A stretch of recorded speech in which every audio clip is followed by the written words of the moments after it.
महाशिवरात्री दिवशी चिमणीची ही कथा फक्त ऐकल्याने मुलांवरील संकटे दूर होतात, घरात सुखशांती येते. तर हा व्हिडिओ स्किप न करता शेवटपर्यंत नक्की बघा. हॅलो, नमस्कार, श्री स्वामी समर्थ. मी रेश्मा तुम्हा सगळ्यांचं रेश्माच्या दुनियादारीमध्ये पुन्हा एकदा स्वागत करते. तर तुम्हा सगळ्यांना महाशिवरात्रीच्या खूप खूप साऱ्या शुभेच्छा. एका नगरात एक शेठ आणि शेटाणी राहत होती. त्यांच्याकडे अन्नधान्याची कोणतीही प्रकारची कमतरता नव्हती. परंतु शेठ आणि शेटाणी त्यांच्या आयुष्यात कोणत्याही प्रकारचे दानधर्म करत नव्हते. त्याचबरोबर त्यांनी त्यांच्या जीवनात कोणत्याही प्रकारचे धार्मिक व पुण्याचे कार्य केले नव्हते. त्यांनी कधीच कोणालाही दानदक्षिणा दिली नव्हती. त्यांच्या घरी कोणी खाणारंसुद्धा नव्हतं, म्हणजेच त्यांना संतानसुद्धा नव्हती. ज्या ठिकाणी या शेठ आणि शेटाणीची हवेली होती त्याच ठिकाणी एक पिंपळाचं झाड होतं. त्या पिंपळाच्या झाडावर एक सुंदर अशी चिमणी राहत होती. चिमणीने त्या झाडावर आपलं घरटं बनवलं होतं. त्या चिमणीची 2 पिल्लं होती. चिमणी रोजच्या रोज त्या पिल्लांसाठी दाणे शोधण्यासाठी जात असे व नंतर घरट्यात येऊन पिल्लांना दाणे भरवत असे. चिमणी रोजच्या रोज नगराबाहेर जाऊन आपल्या पिल्लांसाठी दाणापाणी शोधण्याचं काम करत असे. चिमणी शेठच्या हवेलीजवळसुद्धा जात असे, परंतु तिथे तिला एकसुद्धा दाणा मिळत नसे. तेव्हा ती चिमणी विचार करायची की या नगरामध्ये सर्वात मोठं घर, सर्वात मोठी हवेली तर या शेठची आहे आणि हा खूप श्रीमंतसुद्धा आहे. परंतु तरीसुद्धा हा कधीही कोणाला कोणत्याही प्रकारचे दानधर्म करत नाही, कोणालाही भिक्षा देत नाही किंवा कोणत्याही प्रकारचे धार्मिक कार्यसुद्धा करत नाही व कोणत्याही मंदिरामध्ये याने कोणत्याही प्रकारची मदत केली नाही, कोणत्याही असहाय्य व्यक्तीला मदत केली नाही. त्याचबरोबर कधीही पक्ष्यांनाही दाणासुद्धा टाकला नाही.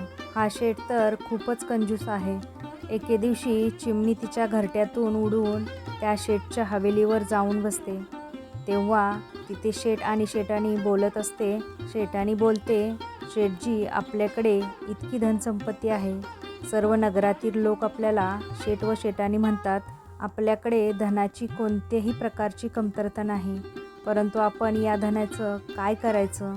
आपल्याला कोणतीही संतती नाही, आपल्याला कोणताही वारस नाही. हे धन खाणार तर कोण? तेव्हा शेठ शेटाणीला म्हणतो, हे शेटाणी, आता यामध्ये माझी काय चूक आहे? आपलं नशीबच असं आहे. असं असू शकतं की आपल्या नशिबात पुत्रसुख नसेल. पुढे शेठ म्हणतो, आपण जोपर्यंत जगू तोपर्यंत हे धन खायचं, त्यानंतर ज्याच्या नशिबात असेल तो हे धन खाईल. दोघेही नवरा बायको बोलत असतात आणि त्यांचं हे बोलणं ती चिमणी ऐकत असते. चिमणी शेठ आणि शेटाणींचं सर्व बोलणं ऐकते आणि ती तेथून निघून जाते व नगरात जाऊन ती दाणापाणी शोधू लागते. त्यानंतर ती तिच्या घरट्यामध्ये परत येते. आता चिमणी रोजच्या रोज त्या शेठच्या घरी जाऊ लागली आणि शेठ आणि शेटाणींचं बोलणं ऐकू लागली. शेटाणी जी होती ती खूपच चांगल्या स्वभावाची होती. तिच्या मनामध्ये दयाधर्म होता. जेव्हा ती चिमणीला पाहायची तेव्हा हळूहळू शेटाणीला ती चिमणी आवडू लागली आणि तिच्याप्रती तिचा लगाव वाढू लागला. आता शेटाणी रोजच्या रोज शेठपासून लपून त्या चिमणीला दाणे टाकू लागली आणि चिमणी ते दाणे टिपायची. असे बरेच दिवस निघून गेले. एके दिवशी चिमणी विचार करू लागली, शेटाणी तर खूपच चांगल्या स्वभावाची आहे, परंतु तरीसुद्धा हिला पुत्रप्राप्ती होत नाही. मग असं काय केलं जाईल ज्यामुळे हिला पुत्रप्राप्ती होईल? चिमणी विचार करू लागली.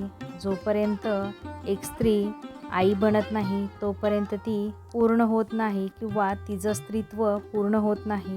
एका स्त्रीचं दुःख एक स्त्री समजू शकते. स्त्रीचं आयुष्य संपूर्ण तेव्हाच होतं जेव्हा ती आई बनते. एका स्त्रीला सर्वात मोठं सुख तेव्हाच मिळतं जेव्हा ती आई बनते. हाच विचार करून चिमणी खूप दुःखी होते आणि ती विचार करू लागते की ही शेटाणी किती चांगली आहे, सरळ साध्या स्वभावाची आहे. रोजच्या रोज ही मला दाणे टाकते. मी असं काय करू शकते की यांच्या घरामध्ये पुत्रप्राप्ती होईल? एके दिवशी चिमणीच्या मनामध्ये येतं की जर मी देवांचे देव महादेव यांच्याजवळ गेली आणि त्यांच्याजवळ शेट आणि शेटाणींसाठी पुत्राची मागणी केली तर नक्कीच महादेव प्रसन्न होऊन शेट आणि शेटाणींना संतान सुख देतील. हाच विचार करून चिमणी चिमण्याला म्हणते, अहो काही दिवसांसाठी मी बाहेर चालली आहे. तुम्ही आपल्या पिल्लांची काळजी घ्या, त्यांना वेळेवर दाना पाणी खायला द्या. इतकं म्हटल्यानंतर चिमणी तिच्या घरट्यातून उडून जाते. चिमणी सतत उडत असते, रात्रंदिवस उडत राहते. खूप कठीण परिश्रम ती करत असते. उपाशीपोटी ती सतत उडत असते. उडत उडत शेवटी ती कैलास पर्वतावर पोहोचते, जिथे महादेव आणि माता पार्वती होते.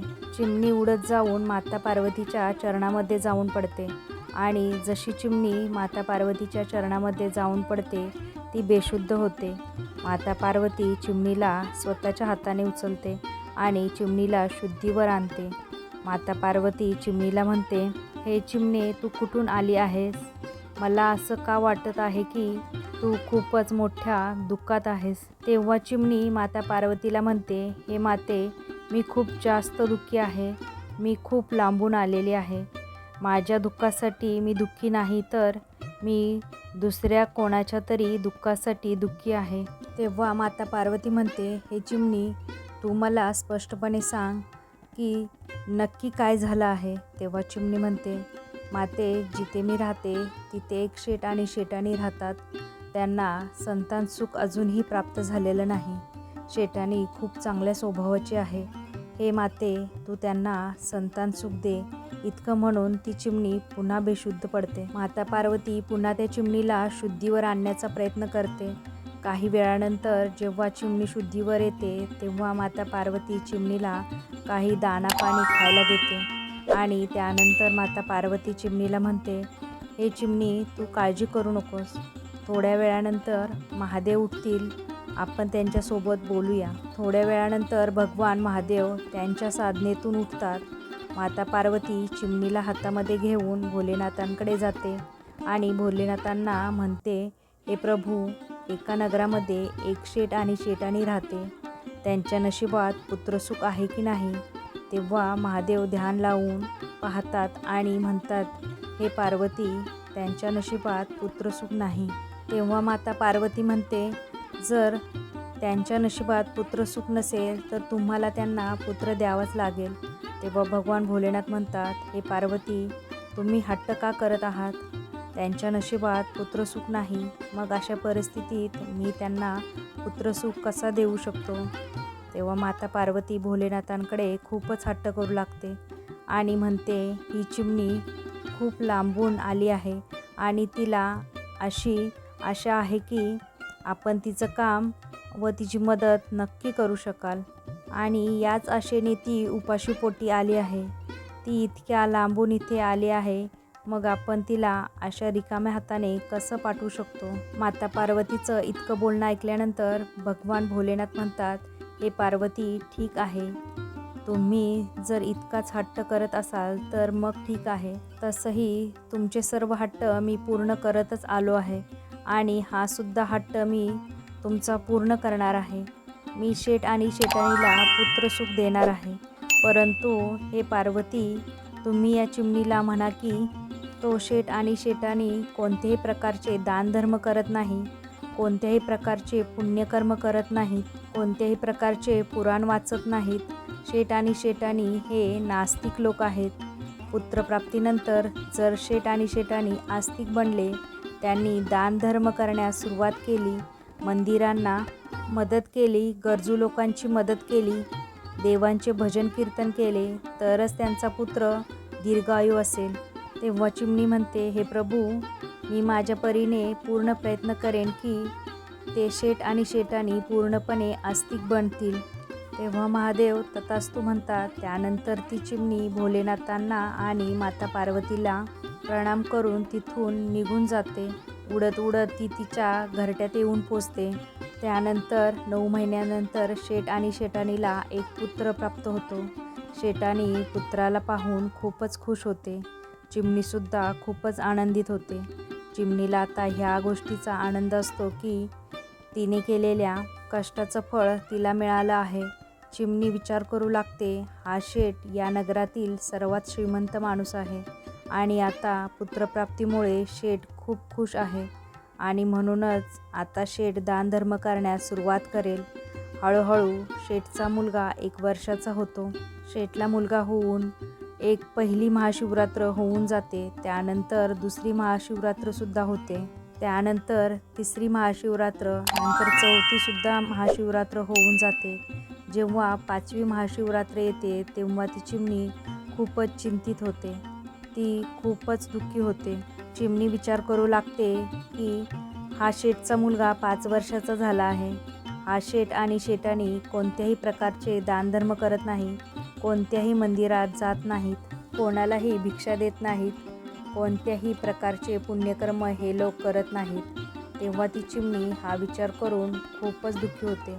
जर ह्या लोकांनी दानधर्म करणे सुरू केलं नाही तर यांच्या पुत्राचा मृत्यू लवकरच होईल आणि हाच विचार करून ती चिमणी खूपच दुःखी होते. चिमणी विचार करू लागते, मी शेठ आणि शेठानीला ही गोष्ट सांगू तर कशी सांगू? शेठ आणि शेठानीला माझी भाषा कळणार नाही आणि माझा इशारासुद्धा त्यांना समजणार नाही. आता मी काय करू शकते? हाच विचार करून ती चिमणी खूपच दुःखी होते. आता चिमणीची पिल्लंसुद्धा मोठी झाली होती. चिमणी तिच्या पिल्लांना म्हणते, पिल्लांनो, तुम्ही तुमची काळजी घ्या. मी काही दिवसांसाठी बाहेर चालली आहे. त्यानंतर चिमणी घरट्यातून उडत उडत सरळ कैलास पर्वतावर जाऊन पोचते. कैलास पर्वतावर जाऊन चिमणी माता पार्वतीच्या चरणावर पडते. माता पार्वती चिमणीला स्वतःच्या हाताने उचलून म्हणते, हे चिमणी, आता तुला काय त्रास आहे? तू जसं म्हणाली होतीस तसं तर झालं आहे. शेठ आणि शेठानीला पुत्ररत्न प्राप्त झाला आहे. मग तू पुन्हा इथे का आली आहेस? तेव्हा चिमणी माता पार्वतीला म्हणते, हे माते, शेठ आणि शेठानीला पुत्ररत्न प्राप्त झाला, परंतु शेठ आणि शेठानीला धर्ममार्गावर आणण्यात आणि आस्तिक बनवण्यात मी अयशस्वी झाले आहे. मी त्यांच्याकडून धर्माचे कार्य करून घेऊ शकले नाही. दोघेही नवरा बायको अजूनही तसेच्या तसेच आहेत. ते कोणत्याही मंदिरात जात नाहीत, कोणत्याही प्रकारचे दानधर्म करत नाहीत, कोणत्याही देवांचे भजन कीर्तन करत नाहीत. आत्तासुद्धा दोघेही नवरा बायको तसेच नास्तिक आहेत. तेव्हा महादेव म्हणतात, हे चिमणी, असं असेल तर मग त्यांचा पुत्र अल्पायू असेल. तेव्हा चिमणी माता पार्वतीच्या चरणामध्ये पडते आणि म्हणते, हे माते, असं होऊ नये. त्यांचा पुत्र दीर्घायू असावा. चिमणीला हे चांगलंच माहीत होतं की जर वडिलांकडून कोणती गोष्ट मागायची असेल तर आईच्या चरणामध्ये पडायला हवं आणि हाच विचार करून चिमणी माता पार्वतीकडे सारखी विनंती करत असते आणि माता पार्वतीच्या ती चरणामध्ये पडते. माता पार्वती चिमणीला तिच्या हाताने उचलते आणि म्हणते, हे चिमणे, तू शांत हो. माता पार्वती भोलेनाथांना म्हणते, हे महादेव, असं होऊ नये. पुढे चिमणी म्हणते, माते, मी माझ्या परीने पूर्ण प्रयत्न केला होता त्यांना समजवण्याचा, परंतु ते लोक माझी भाषा समजू शकत नाहीत आणि माझे हावभावसुद्धा, इशारेसुद्धा समजू शकत नाहीत. आता मी करू तर काय करू? पुढे चिमणी म्हणते, हे माते, जर तुम्ही आणि भगवान भोलेनाथ शेठ आणि शेठानीच्या जवळ गेले आणि त्यांना चांगल्या मार्गावर आणलं तर ही गोष्ट खूपच चांगली ठरेल. तेव्हा माता पार्वती आणि भोलेनाथ म्हणतात, हे चिमणे, ठीक आहे, जशी तुझी इच्छा आहे तसंच होईल. आम्ही लवकरच शेठ आणि शेठानीच्या घरी जाऊ. त्यानंतर चिमणी पुन्हा कैलास पर्वतावरून उडून तिच्या घरट्यात येते.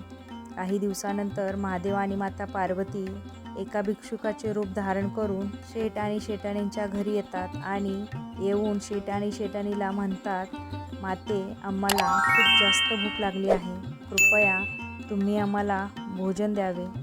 जर तुम्ही आम्हाला भोजन दिले नाही तर आम्ही तुम्हाला शाप देऊ आणि त्यामुळे तुम्ही बर्बाद होऊन जाल. तेव्हा शेठानी हात जोडून म्हणते, हे बाबा, तुम्ही मला शाप देऊ नका. आम्ही तुम्हाला नक्की भोजन खायला देऊ. त्यानंतर शेठानी साधू आणि साध्वीच्या रूपात आलेल्या महादेव आणि माता पार्वतीला तिच्या घरात घेऊन जाते आणि चांगल्या चांगल्या प्रकारचे जेवण पार्वती आणि भगवान भोलेनाथांना खायला देते. तिथेच शेटाणीचा तो छोटासा पुत्र इकडे तिकडे फिरत असतो. तो पुत्र माता पार्वती आणि भगवान भोलेनाथांना कधी भाकरी आणून द्यायचा, तर कधी भाजी, तर कधी मिठाई घेऊन यायचा. आणि हा सर्व प्रकार पाहून माता पार्वती खूपच आनंदित झाली. माता पार्वती विचार करू लागते, हा महादेवांचाच प्रसाद आहे आणि म्हणूनच हा इतका चंचल आहे. शेटाणी साधू आणि साध्वीच्या रूपात आलेल्या भगवान भोलेनाथ आणि माता पार्वतीला भोजन देते. त्यानंतर महादेव आणि माता पार्वती तिथून जाऊ लागतात. तेव्हा शेट आणि शेटाणी दोघेही येतात आणि हात जोडून त्यांना म्हणतात, हे बाबा, हे माते, आमच्याकडून तुमची सेवा करण्यात कोणती कमतरता राहिली असेल तर आम्हाला माफ करा, परंतु आम्हाला कोणत्याही प्रकारचा शाप देऊ नका. तेव्हा महादेव म्हणतात, हे शेट आणि शेटाणी, तुम्ही लक्षपूर्वक ऐका. चुका तर तुम्ही खूप सारे केले आहेत आणि अजूनही तुम्ही चुका करत आहात. जर अशाच प्रकारे तुम्ही चुका करत राहिलात तर तुमच्या पुत्रावर मोठं संकट येणार आहे आणि लवकरच तुमचा पुत्र तुम्हा सर्वांना सोडून हे जग सोडून निघून जाईल. तेव्हा शेट आणि शेटाणी साधू आणि साध्वीच्या रूपात आलेल्या भगवान भोलेनाथ आणि माता पार्वतीच्या चरणामध्ये पडतात आणि म्हणतात, हे बाबा, हे माते, आम्हाला काहीतरी मार्ग सांगा. आम्ही काय करू शकतो? आमच्या उतरत्या वयात, आमच्या म्हातारपणात तर आम्हाला पुत्र प्राप्त झाला आहे आणि आता आम्ही आमच्या या पुत्राला कोणत्याही परिस्थितीत आमच्यापासून दूर करू इच्छित नाही. याचा शोक आम्ही सहन करू शकणार नाही. तेव्हा महादेव म्हणतात, तुम्ही दोघेही उभे राहा आणि लक्षपूर्वक ऐका. आजपासून जर तुमच्या द्वारावर कोणीही आला असेल तर तो रिकाम्या हाताने गेला नाही पाहिजे. तुम्ही दानधर्म करा, लोकांची मदत करा, प्राणीमात्रांची मदत करा, धर्माचे कार्य करा आणि महाशिवरात्रीचे व्रत करा, देवांची पूजा करा, देवांचे भजन कीर्तन करा. इतकं म्हणून महादेव शांत राहतात. दोघेही नवरा बायको पुन्हा महादेव आणि माता पार्वतीच्या चरणामध्ये पडतात आणि म्हणतात, हे बाबा, हे माते, आम्ही असंच करू. त्यानंतर शेट आणि शेटाणी यांना महादेव म्हणतात, तुमच्या घरामध्ये जो पुत्र खेळत आहे, जो पुत्र बागडत आहे, तो तुमच्या कर्मामुळे तुम्हाला मिळाला नाही. तुमच्या नशिबात पुत्र नव्हताच. हा पुत्र तर एका चिमणीमुळे तुम्हाला मिळाला आहे, ज्या चिमणीने इथून उडून कैलास पर्वतावर येऊन महादेव आणि माता पार्वतीला विनंती करून तुमच्यासाठी तिने पुत्र मागितला होता. हा तिच्याच विनंतीचा, तिच्याच परिश्रमाचं फळ आहे, ज्यामुळे तुमच्या घरामध्ये एक सुंदर असा पुत्र खेळत आहे. तेव्हा शेट आणि शेटाणी म्हणतात, बाबा, ती चिमणी कुठे आहे? कोणती आहे? तेव्हा ती चिमणी तिथे येते आणि माता पार्वतीच्या खांद्यावर बसते. मंडळी, तो दिवस महाशिवरात्रीचा होता, ज्या दिवशी माता पार्वती आणि भगवान भोलेनाथ शेट आणि शेटाणीच्या घरी आले होते.